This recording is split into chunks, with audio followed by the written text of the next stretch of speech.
mpemuke namuke nitunza abapasiteri benshi Inda zibitera kuko uzarebe reka nguhe urugero nk'ubu ubona ko turi ku kinyamakuru ngubu ubu turimo turashaka abayoboke ntabwo nakubeshya urabone iyo abantu bashaka amakuru baba bashaka amakuru urabona nawe urunyamakuru nawe ushaka amakuru ubucuruza amagambo natwe turimo turavuga so urarumva ubu hari amakuru imite narimo aracuruza amagambo yacu nyine ntabwo nkubeshya akanwa imbaraga z'akanwa imbaraga z'ururimi n'ubwo ngo rero ubu nanjye hagomba kugira umuntu nyitegereza rero igihe usanze umuntu umeze nk'uwo wimitse inda ye imbere yimutse inyungu z'imbere biragoye ngo azabone inyungu z'umurimo wa Kristo biragoye kugira ngo azakunde za ntama umuntu wese yabaye profete ni profete ariko Imana ariko reka ngubwire Evo abantu bakinisha Imana kandi Imana umunsi Imana yaje Imana izame hazaba icyo bita sinema uzayirebesha amaso.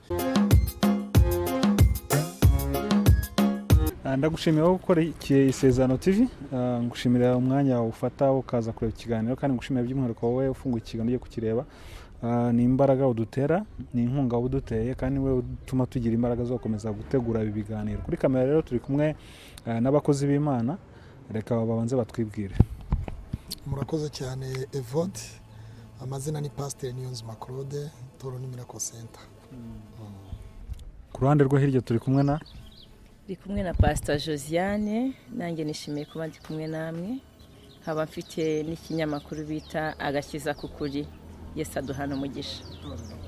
Itorero ryanjye ubu ntaryo mfite ndi gukorera mu rwego rwa ministeri ya evangelisation twishimira kubakira kuri kamera zacu ariko wenda hari n'umuntu butabazi ese n'abadamu n'abapapa n'iki mwatwibwiraho gato kugira ngo abantu bamenye abantu bagiye kuganira nabo. Murakoze cyane Vode ntabwo ndi umusore ntabwo nubatse nanyuze mu rwego rwa divorce ntarakizwa nashatse umugore nzi ko bizagenda neza nyuma biza kugenda nabi uko nari mbitegereje siko nabibonye kandi mbwira abantu ngo divorce ntabwo ari ishema si n'umunezero ahubwo ni intimba kuko Paulo yaravuze ngo abameze batyo bazagira umubabaro n'uburibwe mu minsi yo kubabara kwabo. Imibabaro rero ni Paulo yarabikuye yaravuze ngo mwene data w'umugore cyangwa w'umugabo ushaka gutana atane gushaka gutana bayabivuze hejuru ni mu rwa mbere rwa Bakorino 7 umurongo waho wa 25 kuzamuka aravuga ngo ariko ngo abameze batyo bazagira uburibwe mu mibiri yabo. Uburibwe mu mibiri yabo rero ni cyagihe umugabo cyangwa umugore aba yaratandukanye n'umugabo akagira abana umugabo agasigara n'abana cyangwa umugore agasigara n'abana nyuma none hakajya gushaka undi mugabo ajyanye abana cyangwa umugabo agashaka undi mugore afite abana bivuga ngo icyo gihe babana bagira uburibwe nibwo bwa buribwe Paulo yashatse kuvuga ngo abameze batyo bazagira uburibwe mu mibiri yabo. So rero nadivorosheje 2013 umwaka ushira nyuma yaho nibwo nabaye pasteur ushobora kumbaza utese pasteur na divorce ntabwo nari pasteur nari umudivantiste icyo gihe naje kwakira agakiza n'ubundi nari umukirisitu wo mu badivantiste ariko simvuge ngo byabaye kuko kuko buriya divorce mu badivantiste divorce zikunda no kuba nkeya nanjye sinzi uko byagenze ni shitani niba ari Imana yashakaga kumbona niba ari shitani wabikoze ariko nzi neza yuko nta kibi Imana itakifite mu mugambi. Ndumva ari ubuhamya burebure wenda tuzagira umwanya wo kubuganiraho byihari. Okay urabona ndi umuntu mukuru ndi umumama ndumva ibirenze aho nta kindi navuga. Ufite abana Imana ishimwe cyane. Aha rero twishimiye kubakira kuri kamera ISEZERANO TV ariko nifuze ngize umugisha wo kuganira n'abapasiteri babiri abakozi b'Imana. Hari ibintu bikunze kuvugwa mu matorero izi ntambara ziba mu matorero intambara mu bapasiteri bihoramo ndashaka uyu munsi aricyo kintu tuza kuganiraho. Mubona ziriya ntambara ziterwa n'icyo ubundi? Intambara mu matorero, intambara mu bapasiteri, mu by'ukuri Bibiliya iravuga ngo nuko mwiboneze nk'uko nguwo aboneye. Igihe cyose uzabona rero umupasiteri w'umunyentambara ntabwo ari uwa Kristo, nta nubwo aboneye, yitiriwe umwambaro.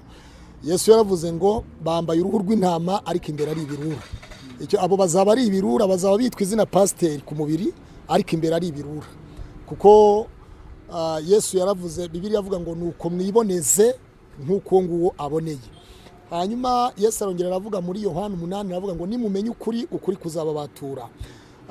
Yohana ibice 17 umurongo wa 7, Yesu aravuga ngo data ubereshe ukuri kuko ijambo ryawe ari ryo kuri.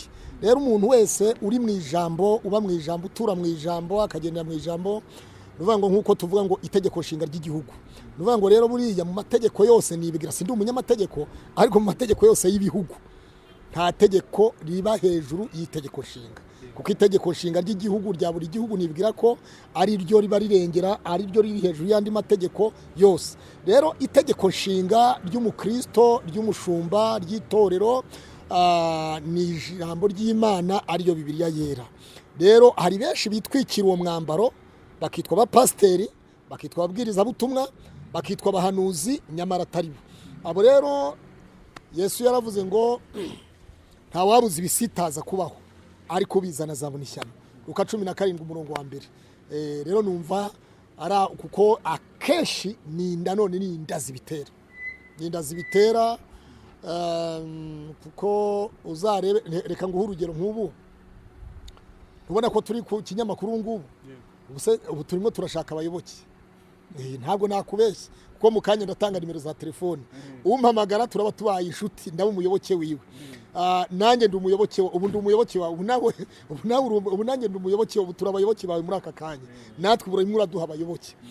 Kubera iki rero ubu uri bumpamagare ku Isezerano TV ari muri diaspora, akambaza atari ko Pastor Josiane ati mbona ari umwana mwiza, genda avuga ye baba we iriya ndaya, uriya mugore uriya kandi nicaranye nawe, urabyumva neza. So benshi rero nuko buzima babayemo, bari mu buzima bwa mpemuke ndamuke. Mpemuke ndamuke nitunza abapasiteri benshi, ariko si bose. Hari ba mpemuke ndamuke, hari abambaye uwo mwambaro w'abapasiteri batagira n'ababyeyi, bita ababyeyi. Hari ushobora kubaza ngo papa wawe ninde?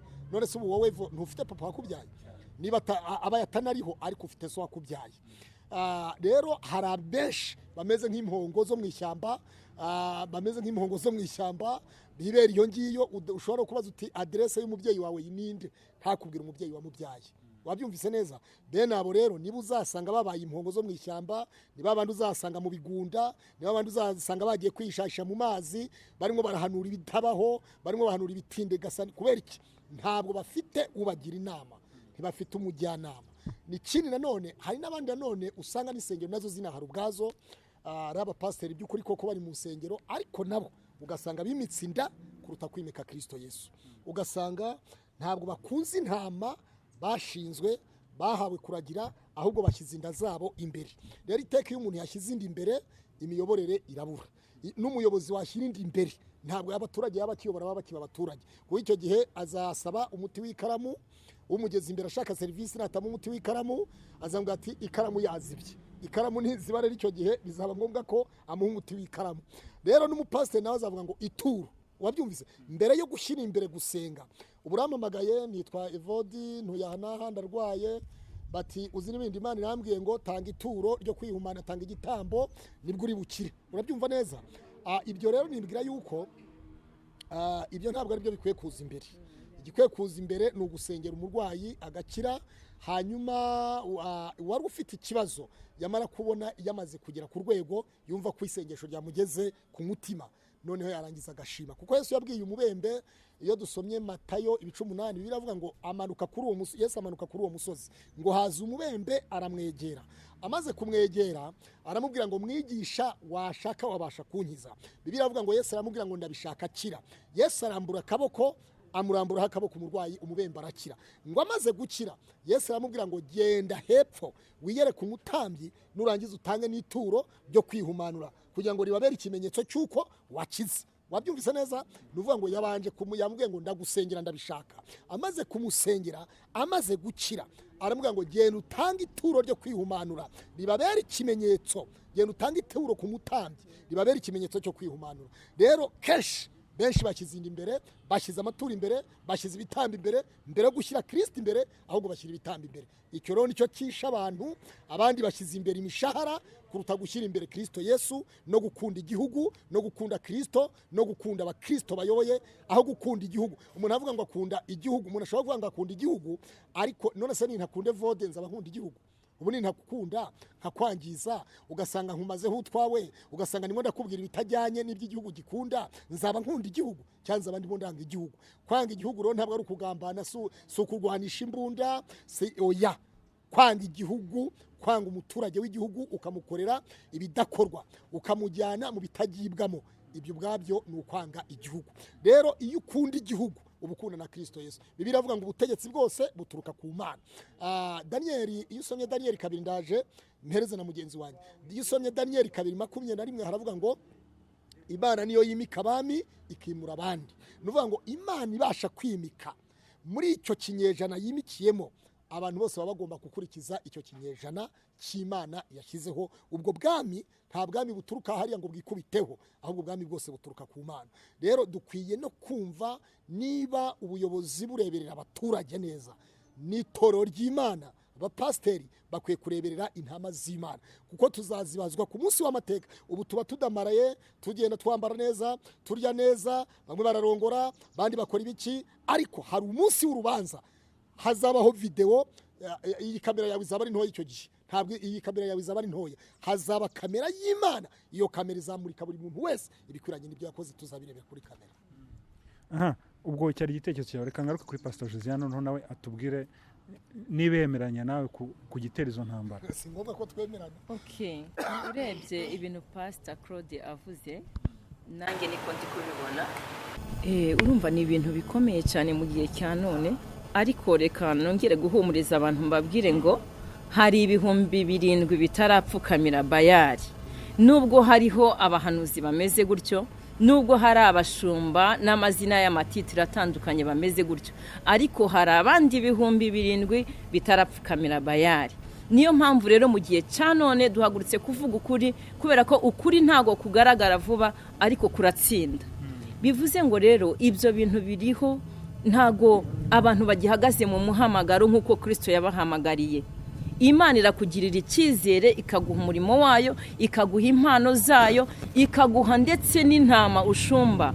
Reka mvuge yuko ntago ari uburenganzira, ahubwo ni favor cyangwa ni ubuntu Imana iba yaragiriye abantu nk'abo b'abakozi b'Imana, abantu nk'abo b'abakristo. Ariko iyo bamaje kugera hagati, bata inshingano zabo mu buryo bwo mu mwuka, bakimikinda nk'uko Pastor Claude yabivuze.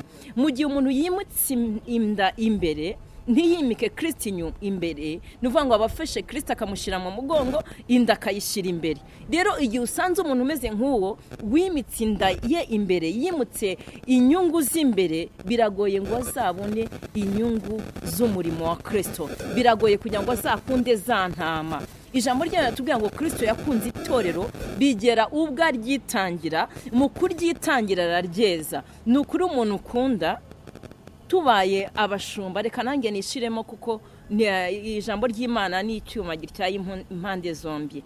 Ntago ndi butunga urutoki abandi bantu, nanjye ndaza kurwitonga kuko ndi mu rwego rw'abashumba. Ariko byari bikwiye ko abashumba, abakozi b'Imana mu ngeri zitandukanya, bongera bakagira rwa rukundo rwa Kristo ruri muri bo, kugira ngo bumvire intama, bakorera intama nk'abazagororerwa. Abantu benshi bakorera inda iyo umukozi w'Imana, uyu munsi kugira ngo wemerwe kuri umukozi w'Imana, kereka babonye ufite rwa rumodoka ruhenze, cyangwa babona ufite ukuntu umeze, ntago ari kumuhamagara umeze. Ni ugutanga ibyo Kristo yagushizemo, ukavuga ijambo ry'Imana uko riri. Ubundi iyo umeze gutyo, Bibiliya ivuga ngo ntago uzakorwa n'isoni. Ndumva navugaho muri make, nunganiraga umukozi w'Imana mugenzi wanjye, ibyo yavuze n'ukuri kandi n'imbaho. mwese musa nkaho mwakomoje ku kintu cy'ituro cy'amaturo ariko reka mvuge ku kantu Claude yigeze kuvuga ati umuntu usigaye ubwira ngo umuntu ngagusengere ahubwo akabanza kugusaba ituro. Ese ubundi rya turo ni ngombwa ko ubundi rinatangwa cyangwa ni ugomba kuritanga kubw'umutima ukunze? Ituro rero icyo gihe nuvuga ngo icyo gihe byitwa ikiguzi. Kuko niba mpanguhe yitwa ikiguzi. Yesu Yohana 3:16 aravuga ngo kuko Imana yakunze abari mu isi cyane byatumye itanga umwana we w'ikinege kugira ngo umwizera wese atarimbuka. Byatumye itanga umwana wayo w'ikinege kugira ngo umwizera wese atarimbuka. Nuvuga ngo rero gutanga kwazanywe n'Imana. Imana niyo yatanze umwana wayo abincungu ku bari mu isi bose. Nuvuga ngo rero niba Bibiri kavuga ngo twaherewe ubuntu dutangira ubundi, mwaherewe ubuntu mutangira ubundi. Niba nawe usengewe wari ufite ikibazo, Imana irakigukuye, Imana iraguteturuye, ni byiza kushimira umukozi w'Imana kugira ngo kuko iyo umushimiye ubunejeje Imana. Nuvuga ngo umukozi w'Imana yanezerewe n'Imana yanezerwa. Rero Bibiri tubwira umuhanuzi umwe witwaga Samweli. Sawuli yabuze indogobe za Sekishi, yabuze ingamiya za Sekishi. Bibiri yavuga ngo nuko agenda n'umugaragu bagenda bashakisha bagera ahantu mu mudugudu umwe, banyura aho witwa Isufi, barabura, bageze ahantu babona umuntu w'umugabo umwe, baramaze bati nta ngamiya waba watubonye, ati ntazo nabonye rwose pe. Aravuga ati ariko muri uyu mudugudu harimo umuntu w'Imana kandi ni umuntu wubahwa kandi ibyo avuga rwose birasohora. Biravuga ngo nuko Sawuli abaza umugaragu amaze atese twajya ku muntu w'Imana, ku mugaragu w'Imana, ku muhanuzi w'Imana ntacyo tumushyiriye. Biravuga ngo umugaragu aramubwira ngo databuja mu mufuka wanjye mfitemo 1/4 cya shekeri, ahari tujyeyo yatubwira iby'urugendo turimo. Aho urumva ni umutima wabo. Sawuli yarabitekereje avuga se turajya ku muhanuzi w'Imana, ku muntu w'Imana ntacyo tumushyiriye. Reconnaissance. Nuvuga ngo umugaragu aramubwira ati mfite 1/4 cya shekeri tujyeyo. Biravuga ngo kandi 1/4 cya shekeri ngo ni ibintu byinshi cyane, ngira ngo yari nk'amadolari cyangwa yari amayero menshi cyane. Ngo bajyayo, bagezeyo biravuga ngo nuko bahura n'abakobwa ku kasozi kamwe, barabaza batari ko se aha niho kwabamenya, bati kwabamenya yego naho hirya mwihute murasanga avuye ku kanunga, hanyuma arabatarajya gusangirira n'abandi ku kanunga ibyo kurya icyo kurya. Biravuga ngo bagezeyo Sawuli abaza Samweli, arabaza ngo aha niho kwabamenya. Samweli abwira Sawuli avuga ngo yego aha niho kwabamenya. Nuko ako kanya biravuga ngo nuko Samweli abwira Sawuli aramubwira ngo indogobe za Sokishi zasubiye kwa so, ahubwo Sokishi ahagaritse umutima kubwawe n'umugaragu yarababuze. Icyo kintu wacyumvise neza. Bagiye bajyanye ituro imbere y'umuhanuzi, bahise banarimuhereza, ntacyo arababwira, we bamuhere batanze n'umutima mwiza, ntabwo yababajije igiciro, nta giciro cy'amayero, nta giciro cy'amadolari, nta giciro cy'amanyarwanda, waramashiringi oya, bo barafashe baramuhereje, aranezerwa. Arangije ababwira tumva mbabwira icyari kibazanye muzanywe n'ingamiya mbona zabuze. Izi ngamiya rero zasubiye kwa Sokishi, ahita namubwira n'amazina ya Soko yitwa. None so ahagaritse umutima, arahangayitse, nimwihute musubireyo kubera yuko so yahangayitse umutima. Icyakora icyo mwashakaga cyamaze kuboneka, ingamiya zasubiyeyo. Arangije ako kanya iyo usomye ku murongo waho wa 14 Samweli wa mbere bice 9 umurongo wa 14 na 5 haravuga ngo Samweli abwira Kishi, abwira Sawuli aramubwira ati Imana iranambwiye ngo nkwimikisha amavuta ubu mwami wa Isiraheli. Nuvuga ngo iyo wagiye imbere y'umuhanuzi nyakuri atarababyitira buyi munsi, umuntu wese yabaye profete, ni profete, ni profete, profete ariko Imana, ariko reka ngubwire evo abantu bakinisha Imana, kandi Imana umunsi Imana yaje, Imana izame, ariko simvuge ngo uzaba uriho, niyo uzaba warapfuye ariko ntugapfe, uzabireba n'ubundi, kuko abapfuye bose bazazuka. Hazaba icyo bita sinema, uzayirebesha amaso. Umuntu wese ngo ndi profete, ndi profete. Uyu munsi wa none ujya kumva ngo umupfumu aha abantu bose bakajya gupfumaguza, kubera ko uwo mupfumu bagiye gupfumaguzaho hari uwagiye gupfumaguza biremera. Ngira ngo Imana yabanye, ni Imana yamurize. Giye umunsi umwe nagiye gupfumaguza ahantu bita icyo ni ikiganiro cy'ubuhamya tuzagira ni Claude aho uzasange muhiri wanjye nzagira nawe afite amashusho meza. Umunsi umwe nagiye gupfumaguza ahantu bita mu karere ka Ngoma, mu murenge witwa murenge wa Gashanda ahantu bita Gashanda. Ntabwo nshatse kumuvuga izina kuko nabangiye kumwamamaza abantu bakazajyayo. Noneho mageze icyo gihe nari mfite imodoka n'imodoka yanjye, nari mfite imodoka yanjye, icyo gihe nari gifite societe ikora amasuku, nari ngiye gupiganirwa isoko ahantu mu kigo cya leta, ndangije njya gucisha, njya kuraguza kugira ngo ncishe kugira ngo nzatsindire iryo soko. Urabyumva neza? Noneho ndangije ngezeyo antuma inkoko y'isake ifite amabara 3. Urabyumva? Arambwira ngo uzashaka inkoko y'isake ifite amabara 3. Nurangiza kandi uzazana amafaranga y'amoko aya nayo. Urabyumva neza? Uzazana amanyarwanda, uzana amatanzania, uzane n'amadolari n'amayero. Wabyumvise neza? Antumye amafaranga y'amayero, antuma amadolari, antuma n'amanyarwanda n'amashiringi. Nuvuga ngo najyanye amafaranga arenga nk'ibihumbi 450 abyibuka neza icyo gihe. Arambwira ati iri soko numara kuritsindira uzahita ugazana ibihumbi 650 kuko nari muhayane n'itanu. Arambwira ngo uzazana 650 ingahe.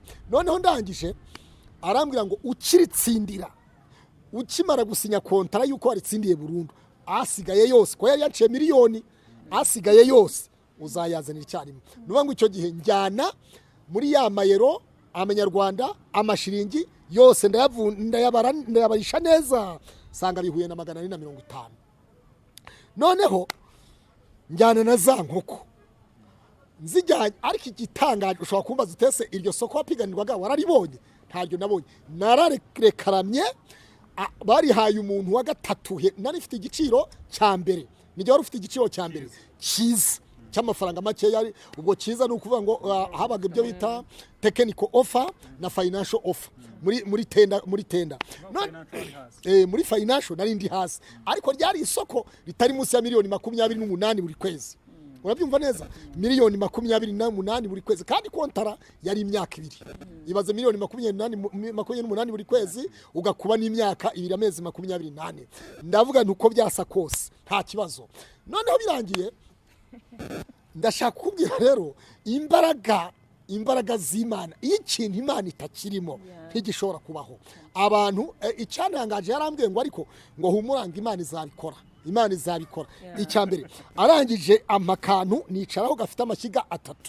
Nicaye kuri ako kantu kari gafite amashyiga 3, nkicaraho ndataha mpa n'umuti w'amafu ageze kuri 3. Amano ngomba kujya nisiga mu gitondo, awundi nkahukira mu mazi nkanywa ibintu byose. So ronde ndakubwira abantu isoko sinigeze ndibona habe namba, natashya amaramasa. Ndashaka kubwira abantu rero ahatari imbaraga z'Imana ibindi byose n'ubusa, ibyo umuntu yakora n'ubusa.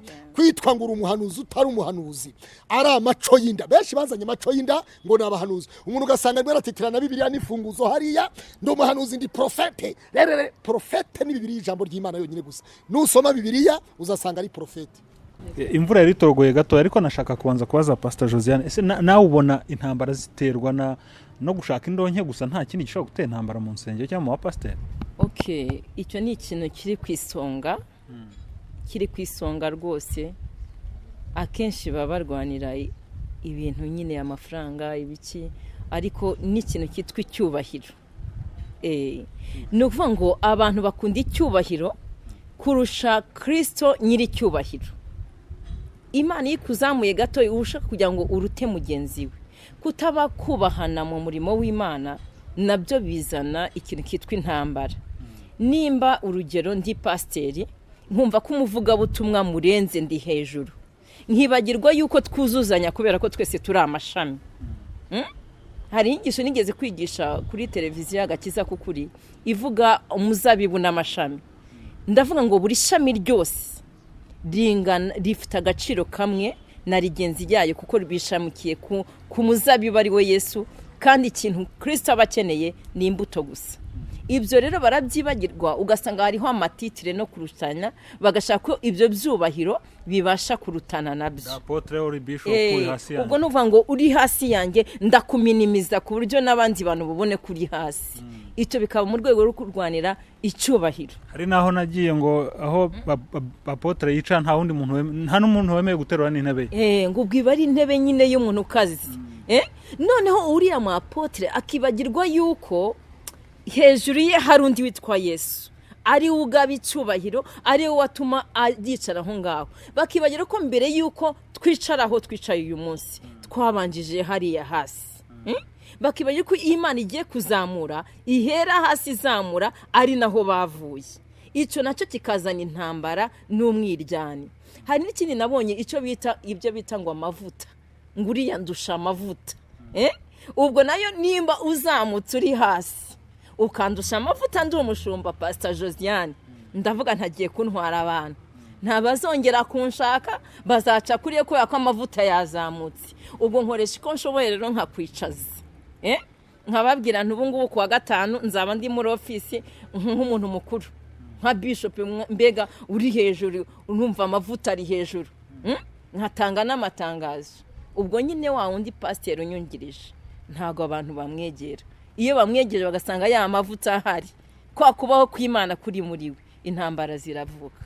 Navuga ngo ibyo by'ibyubahiro mu mpano, mu buryo bw'amafaranga, ibyo bizana intambara, bikazana n'urwango. Ni hahandi usanga mu rusengero abantu barahunze abarozi hanze bakabasanga mu rusengero, ukibaza ngo ni gute umuntu ashaka kundoga kandi nahunze abarozi hanze nkabasanga mu rusengero. Iyo abonye nta mavuta afite rero, ayo bita abakristo amavuta, ubwo ngo ari yaranze akajya kureba ukundi kuntu abigenza hariya hanze.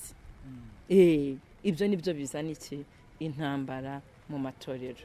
Ese ko dukomeza kubivuga intambara tukanabibona, gusa abapasiteri bakanarwana noneho bikajya kumugaragara, ubundi mubona hari icyizere ko ibintu bizashira? Icyizere kirahari, kubera ko natangiye nkubwira ngo hari ibindi bihumbi 7 bitarapfukamira Bayali. Nubwo hariho abakozi b'Imana mu ngero zitandukanye bameze gutyo, bafite umwuka nk'uwo nakwita umwuka wa Satani, kubera ko ikibi ni cya Satani. Kandi ibyo bintu ntabwo ari ibintu byo gukomera amashyi cyangwa gushima, kuko biri gutuma abapagani batadusanga ngo baze mu nzu y'Imana bakizwe, kuko babona ko ibyo twitwa ko twakishijwe natwe tutarahinduka. Ariko hari abandi bantu Imana yisigarije bahagurutse kuvuga ukuri, kandi ukuri niko kubasha kubatura umuntu. Ndibaza ko n'ubu turi kuri TV, ndibaza hari abaturi kutureba mu bihugu bitandukanye, nabo bafite ubwenge, barajya bagera ibyo tuvuga, bagende birobanurira gahoro gahoro, ubutumwa bwiza buzagenda bugenda ku ruhagariro rwarwo, cyane cyane ko umurimo ni wa Kristo, nawe aracyariho, aracyakora imirimo. Kuri wowe ubona hari icyizere gihari, ubona ibintu bizacika bite? Mu by'ukuri rero biragoye ko ibyahanuwe ntabwo byabura kubaho, kuko ibyahanuwe nabyo turi mu byahanuwe. Ibyahanuwe biba bivuga ngo umukazana na nyirabukwe bazasubiranamo. Ibyahanuwe biravuga ngo umwana na nyina bazashwana. Ibyahanuwe biravuga ngo ubwo muzabona ikizira cy'umurimbuzi gihagaze ahera h'Imana, ubisoma byitondere. Iyo usomye ubutumwa bwiza bwanditswe na Matayo ibice 24 umurongo wa 14 haravuga ngo ubwo muzabona ikizira cy'umurimbuzi gihagaze ahera h'Imana, ubisoma byitondere. Ngo kandi ubutumwa bwiza bw'ubwami buzigishwa mu isi yose, ubuhamya bwo guhamiriza amahanga yose, nibwo imperuka izahera ku isi. Rero ndagira ngo mbwira abantu ngo abasohoza ubuhanuzi ni ngombwa ko babusohoza. Ntabwo rero ikintu gishobora kubura kubaho, kuko kitabayeho ubuhanuzi bwa butazabaho. Rero nubona abapasiteri barwana, ukabona bagambanirana, ukabona bamwe bafungishanya, bagira bate, usibye ko amategeko urabone iyo abantu bashaka amakuru, baba bashaka amakuru, urabona nawe urunye amakuru, nawe ushaka amakuru, ubucuruza amagambo natwe turimo turavuga. So urarumva ubu hari amakuru n'itene, narimo aracuruza amagambo yacu nyine, ntabwo nkubeshye, akanwa, imbaraga z'akanwa, imbaraga z'ururimi. Nuvuga ngo rero ubu nanjye hagomba kugira umuntu unyitegereza, kavuga ngo ariko mbega umugabo mwiza, mbega umukozi w'Imana mwiza, niba unyitegereza ndahari nanjye. Rero nagira mbwira abantu warumbaje utese, urabona intambara mu bapasiteri hari igihe zizarangira. Reka mvuge ngo hari umuririmbyi yavuze ngo ntabwo intambara izashira keretse ibyaha n'urupfu. So urumva rero keretse ibyaha n'urupfu byatsembwe na Yesu, kubera yuko abakora ibibi bazakomeza gukora ibibi, Bibiliya nikivuga. Abakora ibyiza bazakomeza bakora ibyiza, ababi bazakomeza kubaho, abasinzi bazabaho, abasambanyi bazabaho, abahakanyi bazabaho, bose ntibazabura kubaho. Nuvuga ngo ikindi Bibiliya ikavuga ngo nimureke urukungu n'amasaka bikurane. Nuvuga ngo rero urukungu nizamuka n'ishaka rikazamuka, umubagazi wazamenya ngo ururo n'uruhe, urukungu n'uruhe, ishaka n'irihe. Ariko icyo nzi cyo Yesu azagaruka, ibibi bigihari n'ibyiza bigihari. Aha, reka noneho turimo tugana ku musozo, ndashaka gusa nkaho mugira inama umukristo noneho ubona izo ntambara zihoraho, ko harimo abakristo akenshi usanga bari n'abana, reka mvuge mu buryo bw'umwuka, bishobora guhita bimutura hasi, ntazagaruke no mu rusengero, ugasanga bitumye ajya muzima. Shaka noneho dusoza, mugira inama uwo mukristo yakwiye kwitwara gute? Ngewe inama ya mbere nabasha kugira umukristo wese wabashije no kumva iki kiganiro, icya mbere ni ukumenya gusoma ijambo ry'Imana, kubera ko ijambo ry'Imana niwe muyobozi. Urabona nk'ibyo byose twagiye tunenga tuvuga ntago biri mu ijambo ry'Imana. Umukristo udafite ijambo ry'Imana akenshi atwarwa n'umuyaga, n'ibije byose biramutwara. Ariko nasoma ijambo ry'Imana azumva icyo rivuga ku bihe byose agezemo, kuko ijambo ry'Imana nibwo buhanuzi bwa mbere butavangiye. Nta kintu na kimwe kiriho cyangwa kizabaho kitari mu ijambo ry'Imana. Ikibazo usanga abakristo bakunda ubuhanuzi kurusha ijambo ry'Imana. Nuvuga ngo yiyumvise ati amavuta ya Josiane yakamye makeya, ajya kureba Pastor Claude akavuga ati amavuta yari mu rwego rwo hejuru. Ntago agira umwanya wo gusenga ngo asabe ijambo ry'Imana, akagenda ashobora gusanga Claude nawe yibereye mu kibazo. Reka twitangaho urugero, ntawe dutunga urutoki, ni twege turi kwivuga, sibyo? Akavuga ati amavuta ye niyo ari menshi, ayaza rero yasanga ndi mu ntege nke, ndi muri babandi, nkakubwira ati igitambo Uwiteka aravuze, sibyo? Zana 300,000, akibaza ngo nzayakura hehe? Icyagutangaza ntago uri bumenye niba yakuye mu busambanyi, sibyo? Niyo mpamvu abakristo bagenda baduca amazi, isi ikagenda iduca amazi, aragenda yabona umugabo yamusambanya akamuha ibyo 50 ati ngiye kumuhanuza ambwire. Wa muhanuzi kubera yuko ibyo bintu yamubwiye biri mu mubiri, nta mwuka w'Imana birimo, nta nubwo ari bumenye ko yakuye mu busambanyi ngo atangije kumwigisha ku cyaha. Icyo rero nabwira abantu bari kutwumva, musome ijambo ry'Imana, mwifuze guhindurwa naryo. Gukura k'umukristo biterwa n'ubwinshi bw'ijambo ry'Imana riri muri we, ntago ari ubwinshi bw'amasengesho cyangwa ubwinshi bw'ubuhanuzi, ahubwo ubwinshi bw'ijambo ry'Imana riri muri we rigenda rimuhindura kugeza ubwo na kamere twita kamere z'umuntu zigenda zishira mu buzima bw'umuntu, hakabaho impinduka. Uwo muntu rero wumvise wasomye ijambo ry'ukuri, iyo ahuye n'ijambo ry'uruvange arabisobanukirwa.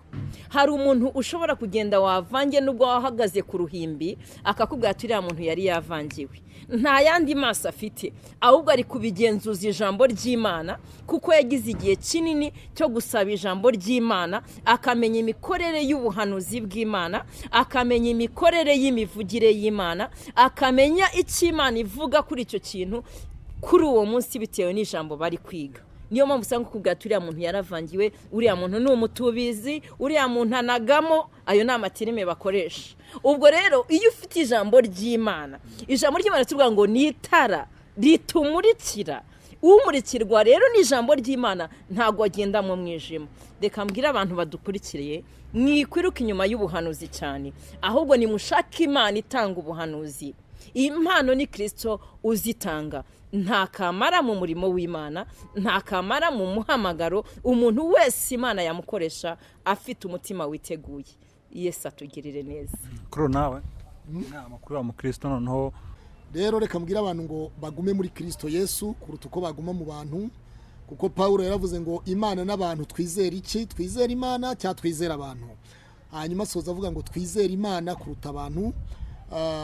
Mukristo nyamukristo arahunga ahura iyi nkingi, gusa guhungabana ntikwabura, kuko iyi nkingi iteka iguye, ibiti bisigaye nabyo biratigita. Ariko reka mbwira abantu ngo nibakomere kandi bashikame. Umukristo akwiye gukomera agashikama, agakomeza icyo yamenye, ko Paulo yaravuze ngo nihagira undi muntu uzubabwiriza amagambo atandukanye nayo nababwirije niyo yabagewe Paulo ugarutse ubibura ibyo nababibyemo ntimuzabyemere. Rero abantu bakwiye kumenya gukunda ijambo kuruta ubuhanuzi, kuko ubuhanuzi ni byiza. Paulo yaravuze ngo mwifuze impano y'ubuhanuzi kuko yagura itorero ni byiza, ariko nagira ngo mbwire abantu ngo bakunde ijambo kuruta amagambo. Umuntu wese hanze aha yigise umuhanuzi, umuntu abyuka mu gitondo ngo ndi umuhanuzi, umuntu agaturuka ikanange ngo nitwa profete. Profete ubundi ni iki? Ubundi profete Bibiliya iyo turebye tusanga abantu bitwaga abahanuzi. Abantu benshi ntabwo muri Bibiliya bitwaga abahanuzi. Turareba tukareba tukavuga tuti Yosuwa yari umuhanuzi, Eliya yari umuhanuzi, Elisa yari umuhanuzi, Debora yari umuhanuzi, Yesaya yari umuhanuzi, Yeremiya yari umuhanuzi, Ezekiel yari umuhanuzi, Hagayi yari umuhanuzi, Mikaya yari umuhanuzi, Daniel yari umuhanuzi. Abo ni abantu tureba tugasanga n'abandi tutavuze. Abo ni abantu tureba tugasanga bafite icyo bandikishije mu buryo bw'ijambo ry'Imana, bafite ibihamya, bafite icyo bandikishije.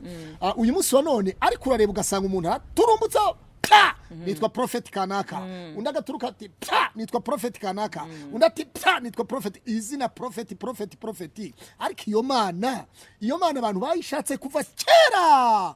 Iyo mana itavugisha basogokuruza, itavugisha ba papa batubiye mu isi y'umwuka. Hari abasaza bari mu mana kugeza uyu munsi wa none, bazi Imana, bamenye Imana kuva kera, batwigishije Imana. Iyo mana itaza ngo ariko Imana izakubita abantu vode nkubwiza ukuri. Umuntu akavuga ngo ndi profeti, ugasanga afashe Bibiliya na ntuze ngo ndi profeti. Kuki atavuga ati ndi umubwiriza butumwa? Urumva Pastor Josiane akwiye kuvuga ati ndi umubwiriza butumwa, ndi pasiteri, ndi umwigisha w'ijambo ry'Imana. Nta mwigisha w'ijambo ry'Imana ukibaho, ahubwo abantu bose ndi profeti, ndi profeti, ndi profeti, ndi profeti. Ibyo bintu rero nge nkabasanga abantu bakwiye kugira igaruriro, bakwiye kugira aho bagarukira, kuko Bibiliya itubwira impano. Iyo usomye mu Efeso ibice 11 haravuga ngo bamwe abahakuba intumwa, abandi abahanuzi, abandi ababwiriza butumwa, abandi abungeri, abandi abigisha. Rero usanga uyu munsi ntawe ushobora kuvuga ati ndi umwigisha w'ijambo, ntawe ushobora kuvuga ati ndi umubwiriza butumwa w'ijambo, ntawe ushobora kuvuga ati ndi apostle, ndi ibintu oya, ndi prophet. Uri kumwe na prophet kanaka. Prophet udahanura ikintu ngo kiboneke, prophet udahanura ikintu ngo kibeho, prophet udapresiza iki kintu, iyo profete ni yahe? Profete wakigitambo bitaranasohora. Evode ndagira ngo tubwire abantu batwumva cyane, tubwire aba diaspora niyo bahura n'intuze, niyo bahura n'impungo nyinshi, kuko abameze batyo aba diaspora kenshi niyo bakunda guhura n'abesikoroka bakabisikoroka. Umuntu akavuga ati genda umuhanuzi runaka, cyane ko nta n'umwanya wo gusenga baba bafite. Ko nta mwanya wo gusenga baba bafite. So reka tubwire abantu rero bashaka Uwiteka bigishoboka akabanwa, bamwambaza akiri bugufi, umunyabyaha areka ingeso ze, ukiranirwa areka ibyo yibwira, ukiranuka nawe agerageze gukiranuka. Kuko Bibiliya iravuga ngo hanze hazaba imbwa n'abarozi. Ntabwo ari simbizi imbwa, Bibiliya nikivuga. Iyo usomye Ibyahishuwe 21:4 ukamanuka aravuga ngo hanze hazaba imbwa n'abarozi, n'abantu babeshya, n'abakunda gusenga ibishushanyo, n'ababeshyi kandi bakabikora. Reka abantu bareke kubimbwa, bareke kuba abarozi, bareke gusenga ibishushanyo, ahubwo bakunde Kristo Yesu, bakunde Imana nyakuri, ijambo ritanga ubugingo. Nibakunda ijambo ntacyo batazagiraho. Umukristo ba mu ijambo niyo hazi kimeze gute, niyo yanyura mu buro ntabwo yashya, aciye mu mazi ntiyatemba, yahura n'intambara nyinshi zagira ahantu zagira ahantu zikamukobora, ariko ntabwo zamutema. Reka ngwere mu Kristo ngo komera ushikame, nzereza ko Kristo ni wa wundi wejo n'uyu munsi wa none niko ari. Kandi wemerewe kuzana ibyaha byawe, wemerewe kuzana ubugumba, wemerewe kuzana amadeni, wemerewe kuzana ibibazo, ariko ntiwemerewe kubisubizayo mu izina rya Yesu. Iyo wageze muri Yesu, ibyari ibibazo byose bihinduka ibisubizo. Upfa kuba wizera. Iyo wizera Kristo ngo nuko mwiboneze nk'uko waboneye, ngo abari muri Kristo Yesu ntateka bazacirwaho. Rero tubwire abantu bagire aho bagarukira. gukira. Abantu bareke kwiyitirira ubuhanuzi umuntu atari umuhanuzi. Umuntu areke kwitwa ngo ndi mwarimu atari mwarimu. Wigisha ese uri mwarimu wigisha ese. Abantu bareke urumva uri mwarimu wigisha uri profete tanga abantu uvuga uti nasanuriye umuntu runaka telefone ye dore ngiye atuye hanana dore ni mu muhamagare ababizi naba bazwi ariko umuntu areke kwiyita izina adafite. Wabyumvise vote. Reka mbashimire rero ku kiganiro cyiza mwaye muduhaye. Hari uwakwifuza ariko kuza kubavugisha abonye ikiganiro abagabo baravuga ukuri yababona gute? Okay, ni nimero nabaha nimero za WhatsApp ni 0722 5 90 9 nimero bampamagariraho ni 08 8 74 25 06. Tibifurije rero kugendera mu muyoboro mwiza w'ijambo ry'Imana. Murakoze cyane. Reka mbwira abantu ngo tubifurije umwaka mushya muhire wa 2021. Ukeneye kumbona Pastor Claude nakubona gute twasenga na gute simbaye mushya ku ISEZERANO TV nakomanze nakinguriwe nzakomeza gutanga n'ibiganiro kuko ibyo kuvuga ndabifite. Mfite ubuhamya bwinshi ubone vodi mfite byinshi nanyuzemo rero wambona kuri plus 250 782 30 79 54 plus 250 782 30 cyangwa se 030 7954. Ubu ni Pastor Niyonzima Claude. Iyi Imana yabishatse iratuvugisha twakubwira ngo icyo yavuganye natwe ariko ntabwo nkubwiye ngo uzanshake nka profeti uzanshake nk'umwigisha w'ijambo ry'Imana ushake nk'umuhanuzi w'ijambo ry'Imana nzakubwira icyo Imana ivugana nawe.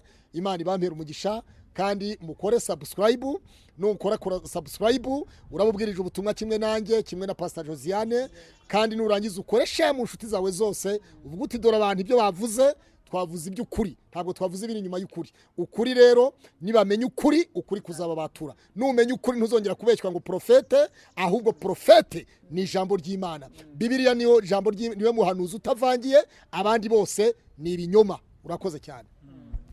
Reka mbashimire rero Josiane nawe turi kumwe ariko ntekeza ko n'ubutaha tuzakorana ibiganiro. Nta kibazo igihe cyose muzankenera nzabitaba. Nibagiye kubwira abantu yuko mfite ikinyamakuru bita agakiza kukuri. Icyo kinyamakuru rero nibaza ko nacyo kizamfasha kubwira abantu kuri kuko agakiza karabuze mu minsi ya nyuma abantu bakeneye agakiza kukuri kandi ndumva turi mu nzira. Yes umugisha.